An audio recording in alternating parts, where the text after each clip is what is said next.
नमस्कार, बहुत स्वागत है आपका। आप देख रहे हैं गुड लक स्पेशल और मैं हूं आपके साथ शैलेंद्र पांडे।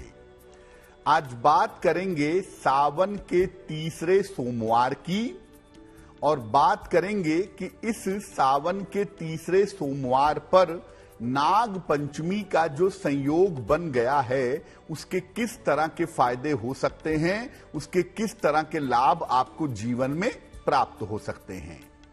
बात करेंगे सावन के तीसरे सोमवार के पूजा विधान की और नाग पंचमी की परंपरा और प्रक्रिया को जानने का प्रयास करेंगे। तो चलिए कार्यक्रम की शुरुआत करते हैं और सबसे पहले जानते हैं कि सप्ताह का मंत्र क्या है। सप्ताह का मंत्र है ओम नमः शंभवाय च मयो भवाय च नमः शंकराय च मयस्कराय च नमः शिवाय च शिवतराय च। जब भी आप शिवलिंग पर जल अर्पित कर रहे हैं, बेलपत्र अर्पित कर रहे हैं या कोई चीज अर्पित कर रहे हैं, उस समय इस मंत्र को कहते जाइए। फिर से मंत्र नोट कर लें। मंत्र होगा ओम नमः शंभवाय च मयो भवाय च नमः शंकराय च मयस्कराय च नमः शिवाय च शिवतराय च। जब आप शिवलिंग पर जल, बेलपत्र, पंचामृत कुछ भी अर्पित करेंगे, उस समय इस मंत्र को मन ही मन में दोहराते हुए अर्पित करेंगे तो जो आपका समर्पण है, जो चीज आप अर्पित कर रहे हैं, उसकी महिमा ज्यादा बढ़ेगी और उसकी स्वीकार्यता भी ज्यादा होगी। देखिए, सावन की शुरुआत लगभग 4 जुलाई के आसपास हो गई थी, लेकिन बीच में आ गया था अधिक मास। ये 18 जुलाई को आया और अधिक मास लगभग 16 अगस्त तक रहा। वैसे तो लोगों ने अधिक मास के सोमवार पर भी भगवान शिव की पूजा की, उसमें कोई हर्ज नहीं है, लेकिन वो सावन का महीना नहीं था। अधिक मास जो है वो अपने आप में एक अलग महीना होता है, उसका किसी सामान्य महीने से कोई संबंध नहीं होता है। अब दोबारा से जो शुद्ध सावन है वो 17 अगस्त को शुरू हुआ और अब ये शुद्ध सावन लगभग 31 अगस्त तक चलेगा। तो 2 सोमवार पहले शुद्ध सावन में पड़ चुके हैं। अब ये तीसरा सोमवार है जो शुद्ध सावन में आ रहा है 21 तारीख को, 21 अगस्त को। और 21 अगस्त को ही नाग पंचमी का संयोग भी बना हुआ है।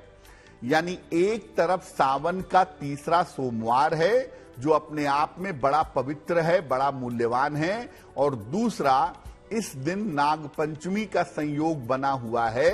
इसीलिए अगर इस दिन आप भगवान शिव की पूजा करें, उनके आभूषण नागों की पूजा करें, इस दिन व्रत उपवास रखें, तो इसके बेहतर परिणाम आपको जीवन में प्राप्त होंगे।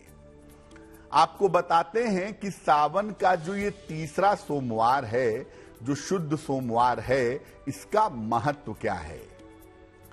देखिए, भगवान शिव जो हैं, ये सृष्टि के तीनों गुणों को नियंत्रित करते हैं। सतोगुण, रजोगुण और तमोगुण, 3 गुण से मिलकर के सृष्टि चलती है। तो भगवान शिव इन तीनों गुणों को नियंत्रित करते हैं। शिव जी स्वयं त्रिनेत्रधारी हैं, यानी 3 गुण उनके पास भी पाए जाते हैं। साथ ही साथ शिव जी की उपासना भी मूल रूप से 3 स्वरूपों में की जाती है। वैसे तो शिव के सहस्त्र स्वरूप हैं, सहस्त्र पूजा उनकी होती है, लेकिन मुख्य रूप से भगवान शिव की जो पूजा है वो 3 स्वरूपों में सबसे ज्यादा होती है।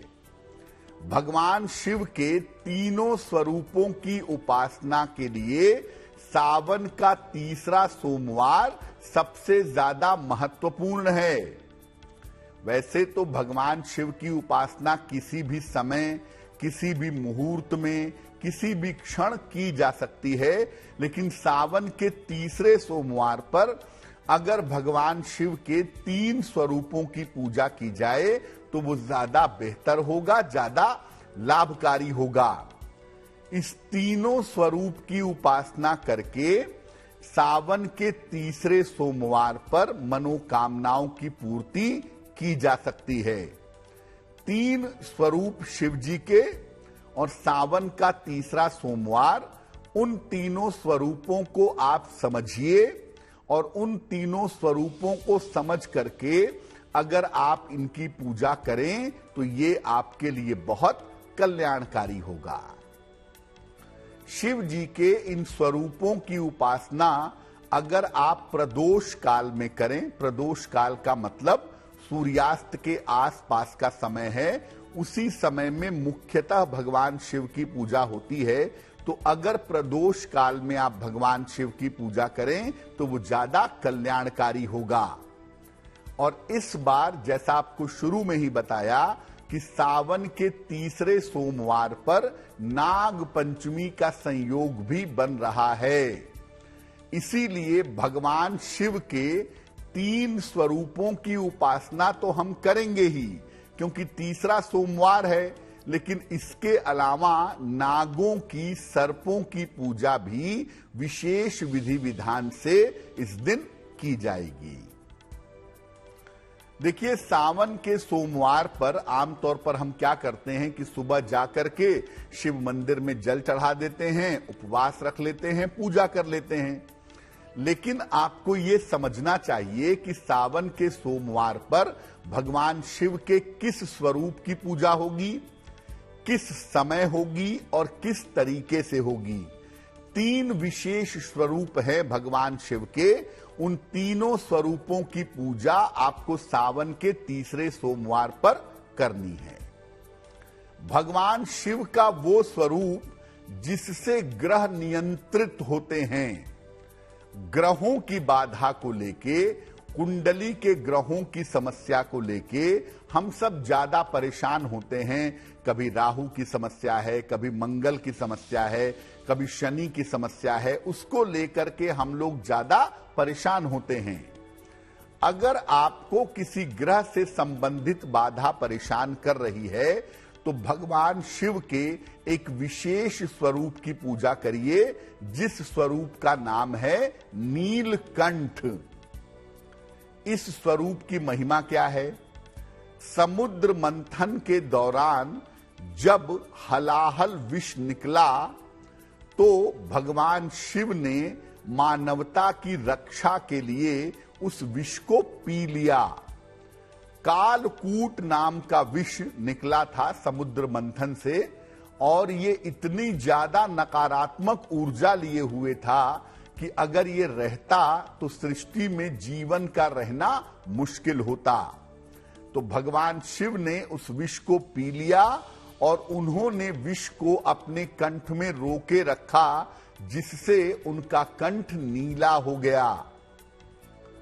आपने सुना होगा कि समुद्र मंथन के बाद जब अमृत निकला तो देवताओं में अमृत बांटा गया, लेकिन शिव उसमें शामिल नहीं थे। शिव को अमरता की, अमृत की आवश्यकता नहीं है, क्योंकि वो आदि, अनादि और अनंत हैं। किसी भी चीज से, किसी भी परिभाषा से ऊपर है। और अमरता से ऊपर भी अगर कोई अमरता होती है तो शिव उसके स्वामी हैं। इसीलिए शिव जी ने विष पिया, अपने कंठ में रोका, और कंठ नीला होने की वजह से भगवान शिव के इस स्वरूप को नीलकंठ कहा जाता है। इसी समय से सावन में जल चढ़ाने की परंपरा भी शुरू हुई थी, क्योंकि जब विष की वजह से शरीर में गर्मी पैदा हुई तो भक्तों ने उस गर्मी को शांत करने के लिए भगवान शिव को ढेर सारा जल अर्पित किया, जिससे उनका शरीर शीतल हुआ।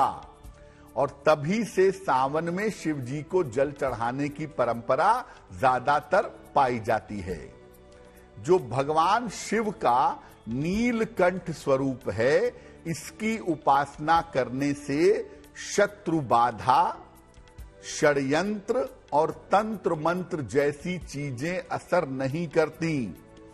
अगर आपको कभी भी ऐसा लगता है कि आपके ऊपर तंत्र मंत्र है, आपके शत्रु आपके लिए बाधा पैदा कर रहे हैं, या कोई बहुत बुरा, कोई बहुत खराब ग्रह है जो आपको परेशान कर रहा है, तो ऐसी स्थिति में भी आप भगवान के नीलकंठ स्वरूप की नियमित रूप से पूजा करिए, आपको लाभ होगा।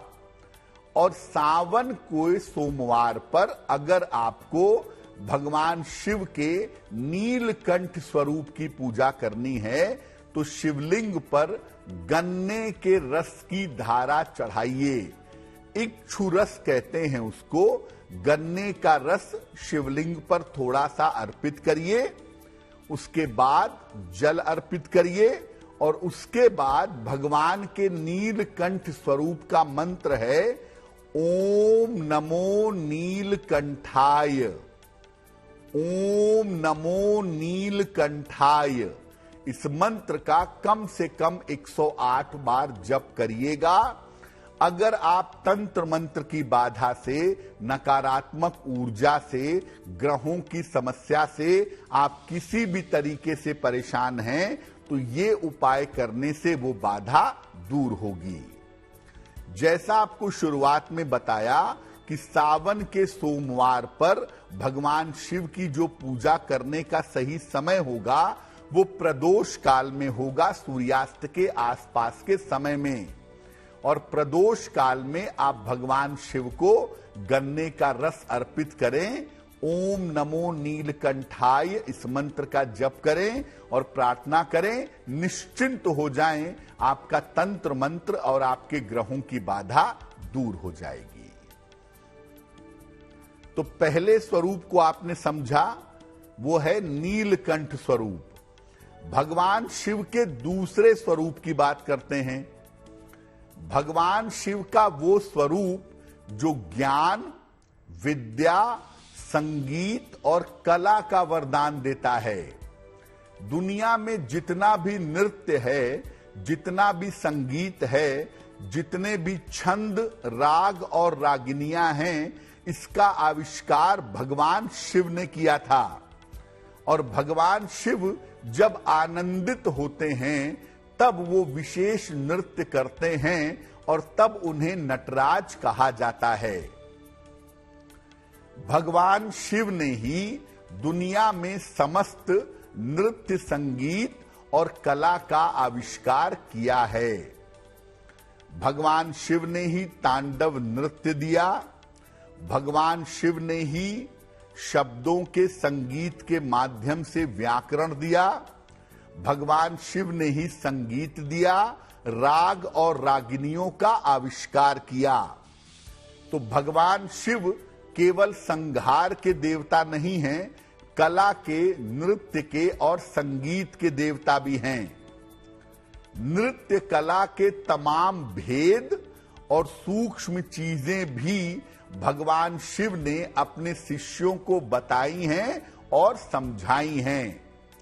नाट्य शास्त्र के बारे में, कला के बारे में, संगीत के बारे में भगवान शिव इसके ओरिजिनेटर हैं। भगवान शिव ने इसका प्रवर्तन किया था। भगवान शिव ने ऐसे नृत्यों का सृजन किया था जिसका असर हमारे मन, हमारे शरीर और हमारी आत्मा पर पड़ता है। नॉर्मली आप नृत्य करिए, सामान्यतः आप नृत्य करिए तो आप देखेंगे कि नृत्य करने से आपको हो सकता है उतने आनंद का अनुभव ना हो, या नृत्य करने का प्रभाव आपके मन पर, आपके दिलो दिमाग पर उतना ज्यादा ना पड़े। लेकिन जब आप शास्त्रीय नृत्य करते हैं, जब आप क्लासिकल डांस करते हैं या विशेष तरीके से आध्यात्मिक नृत्य करते हैं, तो ये आपके मन, आपके शरीर और आपकी आत्मा पर असर डाल देता है। जीवन में अगर आप सुख और शांति चाहते हैं और आनंद का अनुभव करना चाहते हैं तो नटराज स्वरूप की पूजा इसके लिए की जाती है। बहुत सारे जो संगीत के जानकार हैं वो अपने रियाज के पहले, अपने अभ्यास के पहले भगवान नटराज को प्रणाम करते हैं, उसके बाद अपने संगीत का रियाज करते हैं, उसके बाद अपने संगीत पर काम करते हैं या अपनी कला पर काम करते हैं। ज्ञान, विज्ञान, कला, संगीत और अभिनय के क्षेत्र में सफलता के लिए भी भगवान नटराज की पूजा की जाती है। देखिए, नटराज का जो नृत्य है वो आनंद का नृत्य है, और जब भगवान शिव कुपित होते हैं, क्रोधित होते हैं, तब वो नृत्य करते हैं तांडव, आनंद तांडव, और एक होता है जो सामान्य तांडव है, जो क्रुद्ध मुद्रा का तांडव नृत्य है। तो नटराज का जो चित्र है, नटराज की जो मूर्ति है, वो मुख्यतः आनंद की मुद्रा है और कला की, संगीत की, ज्ञान की मुद्रा है। आप इनकी पूजा अगर नियमित रूप से वैसे भी करें तो कला, संगीत आदि के क्षेत्र में आपको लाभ होगा। सावन के सोमवार पर अपने घर में सफेद रंग के नटराज की एक मूर्ति ला करके रखें, या सफेद रंग के नटराज का एक चित्र अपने घर में लाकर स्थापित करें। इनकी उपासना में सफेद रंग के फूल अर्पित करिएगा, आपके लिए बहुत अच्छा होगा। जो लोग कला के क्षेत्र में, अभिनय के क्षेत्र में, संगीत और नृत्य के क्षेत्र में सफलता चाहते हैं, उन्हें नियमित रूप से भगवान के नटराज स्वरूप की पूजा करनी चाहिए। और सामान्यतः सावन के तीसरे सोमवार पर नटराज स्वरूप की पूजा करिएगा। ज्ञान, विज्ञान, कला, संगीत आदि का वरदान आपको प्राप्त होगा। तो ये दो स्वरूप हो गए जिसकी पूजा हम सावन के तीसरे सोमवार पर करेंगे। भगवान शिव का एक और स्वरूप है जिसमें उनकी पूजा करने से सभी मनोकामनाएं पूरी होती हैं, और वो स्वरूप है महामृत्युंजय स्वरूप। जिनकी उपासना करके मृत्यु तक को जीता जा सके, शिव जी का वो स्वरूप है मृत्युंजय स्वरूप। भगवान शिव इस स्वरूप में अमृत का कलश लेकर के अपने भक्त की रक्षा करते हैं। जब बात होती है आयु की, जब बात होती है स्वास्थ्य के रक्षा की, और जब बात होती है जीवन के बेहतरी की, तो भगवान शिव के मृत्युंजय स्वरूप की पूजा की जाती है। भगवान शिव के मृत्युंजय स्वरूप की उपासना से अकाल मृत्यु से रक्षा होती है, आयु रक्षा होती है, स्वास्थ्य का लाभ होता है और मनोकामनाओं की पूर्ति होती है। यानी अगर आप भगवान शिव के मृत्युंजय स्वरूप की पूजा नियमित रूप से करेंगे तो आपका स्वास्थ्य बेहतर होगा, आपकी आयु लंबी होगी, आ रहे बड़े संकट आपके टल जाएंगे और आप हर तरीके से, हर बाधा से सुरक्षित बने रहेंगे। सावन के सोमवार पर भगवान शिव के मृत्युंजय स्वरूप की अगर आप उपासना करना चाहते हैं तो शिवलिंग पर बेलपत्र और जल की धारा अर्पित करिएगा। कम से कम 9 बेलपत्र आप शिवलिंग पर अर्पित करिएगा और साथ में जल की धारा अर्पित करिएगा। इसके बाद शिवलिंग की अर्ध परिक्रमा करिएगा और अपनी मनोकामना पूर्ति की प्रार्थना करिएगा।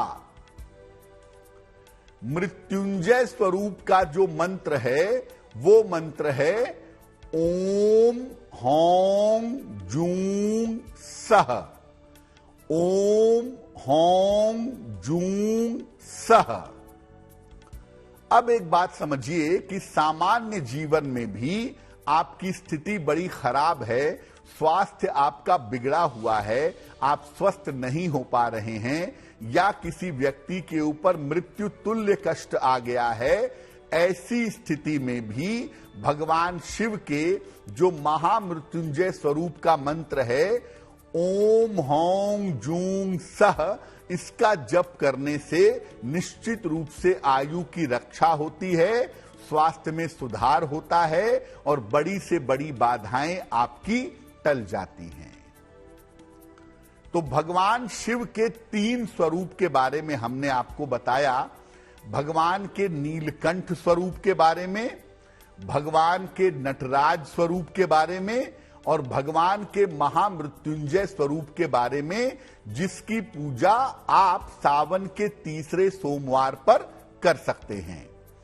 देखिए, इन तमाम पूजाओं के अलावा सावन के तीसरे सोमवार पर जो पूजा करना सबसे ज्यादा जरूरी है वो पूजा है शिव परिवार की पूजा करना। शिव परिवार की पूजा करना सबसे ज्यादा कल्याणकारी और सबसे ज्यादा मंगलकारी होगा। अगर आप कोई और पूजा नहीं कर पाते, आपके पास समय का अभाव है या आप चीजों को नहीं समझ पा रहे हैं, तो सावन के तीसरे सोमवार पर शिव परिवार की पूजा करिएगा। और शिव परिवार में होते हैं भगवान शिव, मां पार्वती, गणपति, कार्तिकेय और नंदी, और इसको कहा जाता है शिव पंचायतन। जब आप शिवलिंग पर जल अर्पित करते हैं तो दरअसल आप भगवान शिव, मां पार्वती, गणपति, कार्तिकेय और अशोक सुंदरी जो उनकी पुत्री हैं, इन सब की पूजा ऑटोमेटिकली आपसे हो जाती है। तो याद रखिए कि सावन के तीसरे सोमवार पर आप भगवान शिव के परिवार की ही मात्र पूजा कर लें तो आपकी बाधाएं दूर हो जाएंगी। और प्रदोष काल में शिव जी के मंदिर जाइएगा, 1 लोटा जल अपने घर से भर करके ले जाइएगा, शिवलिंग पर समर्पित करिएगा, 9 बेलपत्र अर्पित करिएगा एक एक करके। इसके बाद पुनः जल चढ़ाइएगा और भगवान शिव से करुणा की, कृपा की प्रार्थना करिएगा।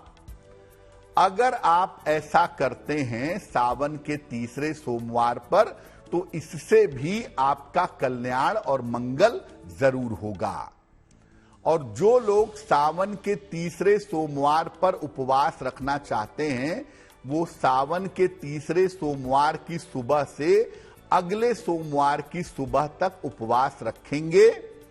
दिन में जल, फल या लिक्विड चीजों का सेवन करेंगे और अगले दिन सुबह फिर आप नींबू पानी पी करके अपने व्रत का समापन करेंगे।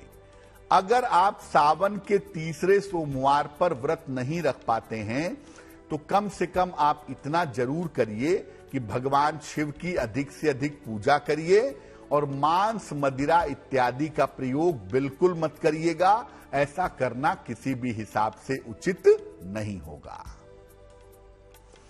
अब जैसा आपको आरंभ में बताया था कि एक तो सावन का महीना, भगवान शिव का महीना, सोमवार का दिन भगवान शिव का दिन, और उस दिन पड़ गई नाग पंचमी, जो भगवान शिव की कृपा से ही सर्पों के पास शक्ति है।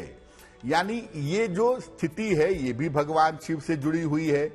तो नाग पंचमी का जो प्रमुख मामला है वो भी सावन के तीसरे सोमवार पर आ गया है। नाग पंचमी पर सामान्य पूजा उपासना कैसे करेंगे, क्या तरीका होगा? प्रातः काल स्नान करके भगवान शिव का स्मरण करिएगा। पहले भगवान शिव को जल अर्पित करिएगा, उन्हें बेलपत्र और जल अर्पित करें, उनका अभिषेक करें। इसके बाद भगवान शिव के गले में विराजमान नागों की पूजा की जाएगी। देखिए, सर्पों की पूजा करने का जो वैज्ञानिक पक्ष है वो ये है कि भाई सांपों का रहना भी प्रकृति में जरूरी है, खेती बाड़ी की संरक्षा के लिए, सुरक्षा के लिए। और अगर हम तंत्र साधना की बात करें तो तंत्र साधना में कुंडलिनी शक्ति जो है वो भगवान शिव से नियंत्रित होती है, इसलिए भगवान शिव की उसमें भी पूजा करना काफी ज्यादा अच्छा होगा, काफी ज्यादा मंगलकारी होगा। तो भगवान शिव के गले में जो सर्प विराजमान हैं, जो नाग विराजमान हैं, उनकी पूजा करिए। नागों को हल्दी, रोली, चावल और फूल अर्पित करिए। इसके बाद चने, खील बताशे और कच्चा दूध अर्पित करिएगा। घर के मुख्य द्वार पर गोबर, गेरू या मिट्टी से सर्प की आकृति बनाइएगा और इसके बाद इसकी भी पूजा करिएगा। इसके बाद एक विशेष मंत्र है, मंत्र देखिए स्क्रीन पर, मंत्र है ओम कुरुकुल्ले फट स्वाहा। ओम कुरुकुल्ले फट स्वाहा, इस मंत्र का जप करते हुए पूरे घर में जल छिड़किएगा। आपके घर की मुश्किलें दूर होंगी, घर में पवित्रता प्रकट होनी शुरू हो जाएगी। एक बात यह समझिए कि जब आप नाग पंचमी मना रहे हैं तो नाग पंचमी का पर्व मुख्यतः सुबह मनाया जाता है। दोपहर 12 बजे के पहले ही नाग पंचमी का पर्व मनाया जाता है। तो सावन के तीसरे सोमवार पर बेहतर होगा कि सुबह पहले नाग पंचमी का पर्व मना लें और दोपहर के बाद प्रदोष काल में भगवान शिव को जल अर्पित करके भगवान शिव की पूजा करें तो उससे निश्चित रूप से लाभ होगा। एक बात जो आपको और समझनी है, जो बात आपको जाननी है कि सर्पों की पूजा करते समय थोड़ी सावधानियों का पालन करना है, क्योंकि सर्प की पूजा सामान्य पूजा नहीं होती। आपको तो नाग पंचमी सामान्य पर्व लगता होगा, लेकिन सर्प शक्ति बहुत बड़ी शक्ति है और बहुत सारे लोग सर्प शक्ति का प्रयोग अपने जीवन में करते हैं। तो किन सावधानियों का पालन करें नाग पंचमी पर पूजा के समय? बिना शिव जी की पूजा के कभी भी नागों की पूजा मत करिएगा। पहले हर हाल में आपको भगवान शिव की पूजा करनी है। पहले हर हाल में भगवान शिव के मंत्रों का जप करना है। इसके बाद आप नागों की पूजा कर सकते हैं। नागों की स्वतंत्र पूजा मत करिएगा। ये नहीं कि अलग से सर्प का चित्र लगा लिया, अलग से सर्प की आकृति ले आए और उसकी पूजा कर रहे हैं। नागों की स्वतंत्र पूजा मत करिएगा।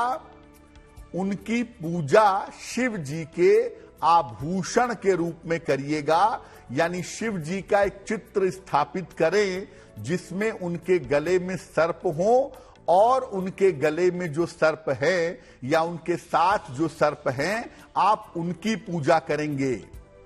उसका कारण यह है कि जो नाग शक्ति है वो अपने आप में स्वतंत्र है, विस्फोटक है, नुकसान पहुंचा सकती है। अगर आप स्वतंत्र रूप में सर्पों की पूजा करेंगे तो इससे आपकी मानसिक स्थिति में, आपके स्वास्थ्य में दिक्कतें हो सकती है या दिक्कतें आ सकती हैं। तो सर्पों की पूजा इंडिपेंडेंटली कभी नहीं करनी चाहिए। सर्पों की पूजा हमेशा भगवान शिव के गले में जो आभूषण के रूप में है, उस रूप में उनकी पूजा करना सबसे ज्यादा बेहतर होगा। और जो लोग भी नागों की कृपा पाना चाहते हैं, उन्हें इस दिन न तो जमीन खोदनी चाहिए और न साग काटना चाहिए। अब आप कहेंगे कि जमीन खोदने से और साग काटने से नाग पंचमी का क्या संबंध है? देखिए, चूंकि वर्षा ऋतु का महीना होता है तो सांप और तमाम खतरनाक जीव जैसे बिच्छू है, ये सब बाहर आ जाते हैं और अपने आहार की तलाश में घूमते रहते हैं। अब अगर आप जमीन खोदेंगे तो हो सकता है वहां से सांप निकल आए। सांप को नुकसान हो जाए या सांप आपको काट ले, आपको नुकसान हो जाए। इसलिए जमीन वैसे भी वर्षा में नहीं खोदनी चाहिए।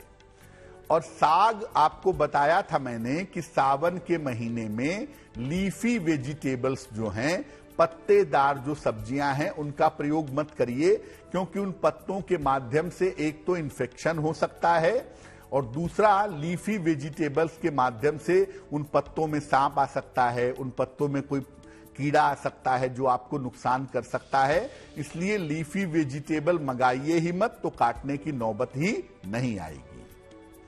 नाग पंचमी से जुड़ी हुई एक और महत्वपूर्ण बात है जो हम दर्शकों को बताना चाहेंगे, वो है काल सर्प योग। ज्योतिष में राहु और केतु को सर्प के समान समझा जाता है, इसीलिए राहु केतु के साथ काल सर्प योग को जोड़ा गया है।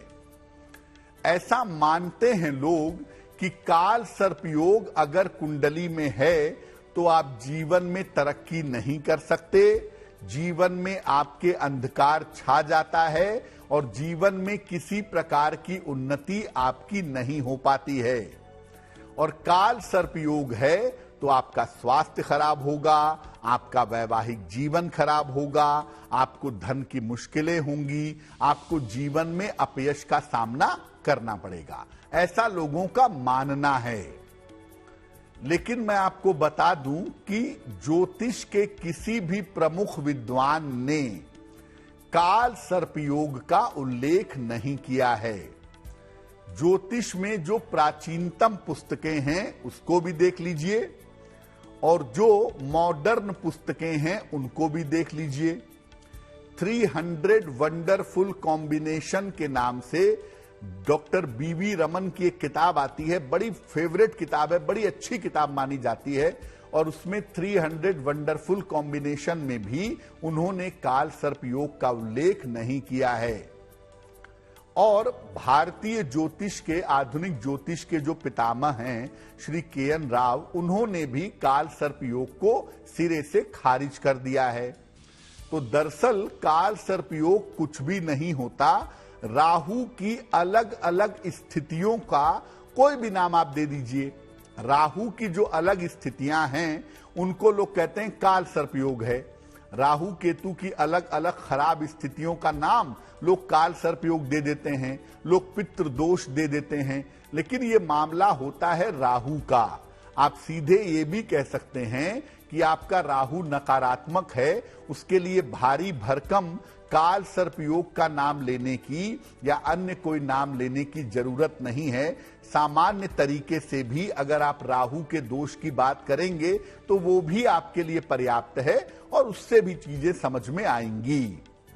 अब काल सर्प योग देखिए होता नहीं है, लेकिन राहु का प्रभाव तो होता ही है, और राहु का प्रभाव जब कुंडली पे नकारात्मक इंपैक्ट डालता है, नकारात्मक प्रभाव डालता है, तो राहु के इस प्रभाव की वजह से जीवन में एक छाया आ जाती है, जीवन में एक शैडो आ जाती है और उससे आप बाहर नहीं निकल पाते या उसके चक्कर में आपकी मुश्किलें बढ़ती हैं।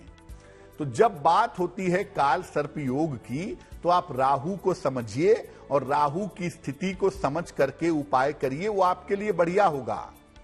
वृहद पराशर होरा शास्त्र में संतान जन्म की बाधाओं की बात की गई है, उसमें बहुत स्पष्ट सर्प शाप की बात की गई है। अगर काल सर्प योग इतना महत्वपूर्ण होता तो महर्षि पराशर उसको भी अलग से लिखते, काल सर्प योग। उन्होंने सर्प शाप तो लिखा, काल सर्प योग नहीं लिखा। इसका मतलब यह है कि यह मामला आपके खुद के समझने का है कि भाई राहु की निगेटिव स्थिति को समझिए और उसके हिसाब से उपाय करिए। अब नाग पंचमी के पर्व पर दुनिया भर में काल सर्प योग की पूजा की जाती है। लोग काल सर्प योग की शांति करवाते हैं, काल सर्प योग के उपाय करते हैं। देखिए, पहले तो दिमाग में स्पष्टता बैठा लीजिए कि काल सर्प योग कुछ नहीं होता। जब काल सर्प योग कुछ होता ही नहीं है तो उसमें चिंता करने की जरूरत भी नहीं है आपको, पहली बात। दूसरी बात यह है कि अगर आपको पूजा उपासना करनी है तो आप नाग पंचमी पर भगवान शिव की पूजा करिए, राहु की पूजा करिए और राहु के नकारात्मक प्रभाव को नष्ट करने के लिए प्रार्थना करिए, उससे भी आपको फायदा हो जाएगा। लेकिन काल सर्प योग के नाम पर नाग पंचमी पर जो पूजाएं होती हैं वो साइकोलॉजिकली आपको फायदा पहुंचाती हैं, वास्तव में उसका प्रभाव नहीं होता। उसका जो भी प्रभाव होता है वो होता है साइकोलॉजिकल, मानसिक, और साइकोलॉजिकल इफेक्ट की वजह से भले ही आपको लगता हो कि लाभ हो गया है, लेकिन एक्चुअली उससे लाभ हानि कुछ नहीं होती। हां, अगर कुंडली में राहु की स्थिति नकारात्मक है या राहु की वजह से आपको दिक्कत हो रही है तो उसके उपाय आप नाग पंचमी पर जरूर कर सकते हैं। राहु और केतु के लिए उपाय नाग पंचमी पर किए जा सकते हैं। एक और महत्वपूर्ण बात सर्प से जुड़ी हुई, चूंकि हम नाग पंचमी की भी बात कर रहे हैं तो सर्पों की बात भी थोड़ा कर लेना जरूरी है। बहुत सारे लोग सांपों से बहुत ज्यादा डरते हैं। देखिए, डरते तो हम सब हैं, लेकिन किसी को थोड़ा ज्यादा डर लगता है। सर्प से डर की भावना थोड़ी ज्यादा होती है। और दूसरा, कुछ लोगों को स्वप्न में सांप के सपने जरूरत से ज्यादा दिखाई देते हैं या सांपों के सपने उनको जरूरत से ज्यादा आते हैं। हालांकि होता है मामला संस्कारगत, लेकिन सपने में सांप बहुत ज्यादा दिखना या सांपों को लेकर डर बहुत ज्यादा लगना, इसके लिए राहु की भूमिका बड़ी इंपॉर्टेंट हो जाती है। और जिनकी भी कुंडलियों में राहु की भूमिका नकारात्मक है उनके साथ ये थोड़ा सा ज्यादा होता है। क्या करना चाहिए? देखिए, भगवान शिव सृष्टि में सब कुछ नियंत्रित कर सकते हैं और सर्प शक्ति को भी नियंत्रित करना जानते हैं। जल शक्ति माता गंगा नियंत्रित होती हैं भगवान शिव से, नाग शक्ति भगवान शिव नियंत्रित करते हैं, कुंडलिनी शक्ति भगवान शिव नियंत्रित करते हैं। तो अगर आपके साथ बार बार ऐसा होता है तो कृपा करके भगवान शिव की पूजा करिए और भगवान शिव के ऐसे मंदिर में जाइए जहां शिवलिंग के ऊपर सर्प का छत्र लगा हुआ हो। बहुत सारे शिवलिंगों के ऊपर सर्प बना हुआ किसी मेटल का या पत्थर का उसका छत्र लगा होता है। आप ऐसे जल चढ़ाइए कि वो जल छत्र पर होता हुआ, नागों पर होता हुआ शिवलिंग पर गिरे। अगर आप ऐसा करते हैं, ऐसे मंदिर में पूजा उपासना करते हैं, तो सर्पों से जुड़ी हुई जो मुश्किलें हैं या सर्पों का जो भय है या सर्प को लेके जो आपको ऊट पटांग सपने आते हैं, ये आपके दूर हो जाएंगे। अगर आपकी कुंडली में सर्प का शाप है जिसकी वजह से संतान नहीं हो पा रही है या राहु की स्थिति की वजह से अगर संतान नहीं हो पा रही है, तो नाग पंचमी पर आप चांदी के नाग नागिन बनवा करके शिवलिंग पर अर्पित कर सकते हैं। इससे भी आपको फायदा जरूर होगा। और नाग पंचमी पर देखिए, भगवान शिव का तो महीना है ही, नमः शिवाय आप जितना ज्यादा पढ़ें उतना ही ज्यादा अच्छा होगा। लेकिन जब आप नागों की पूजा कर लें तब आप नवनाग स्तोत्र इसका भी अगर पाठ कर लें नाग पंचमी के दिन तो बड़ा शुभ होगा, बड़ा कल्याणकारी होगा। और नवनाग स्तोत्र का पाठ करने से स्वास्थ्य की रक्षा होती है और धन संबंधी जो बाधाएं हैं वो दूर होती हैं, आकस्मिक धन प्राप्ति के रास्ते बन जाते हैं। तो आपका आने वाला सप्ताह शुभ हो, मंगलमय हो, इसी कामना के साथ मुझे दीजिए इजाजत। देश और दुनिया की तमाम खबरों के लिए देखते रहिए गुड न्यूज टुडे। नमस्कार।